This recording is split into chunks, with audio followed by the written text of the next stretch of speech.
Welcome back to Motorcycle Repair Tool Bay.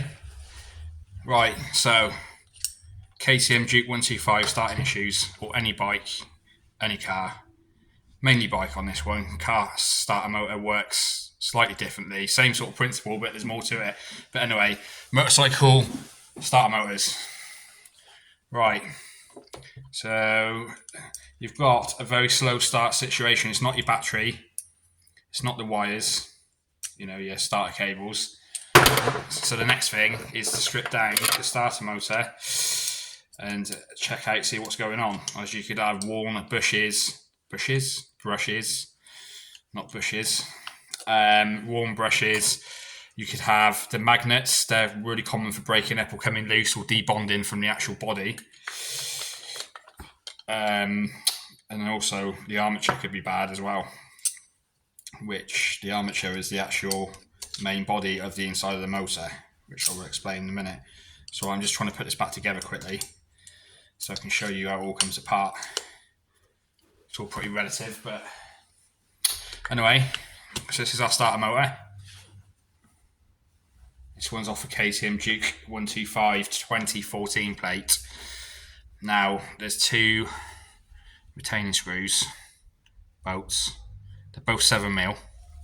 Now I would advise when you do this is to get a pen and mark the first part of the casing, the main body of the casing, and the back of the casing where the brushes are held, only because when you come to reassemble it, you'll know exactly where it all lines up and the bolts go through. Otherwise it can be a nightmare.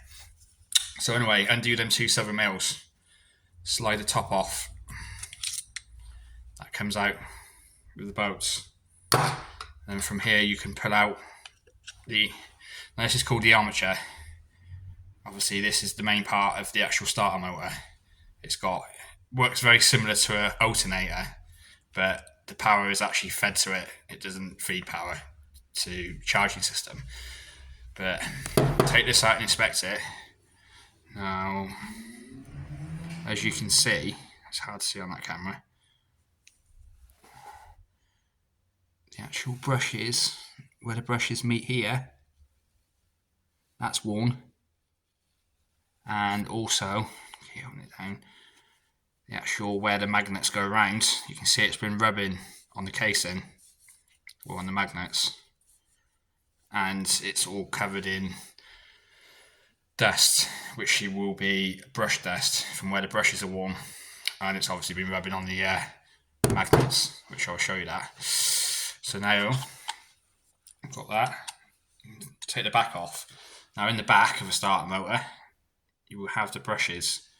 Now you can see, you can actually buy brush kits so you can rebuild starter motors. Sometimes though it's just worth buying an aftermarket, new one, because they're only like 60 quid.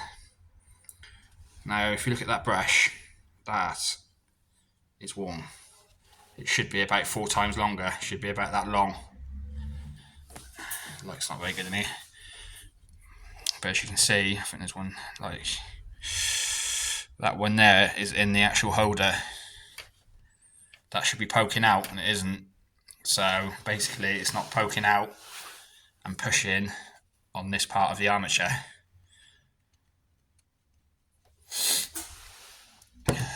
So that's wrong with it.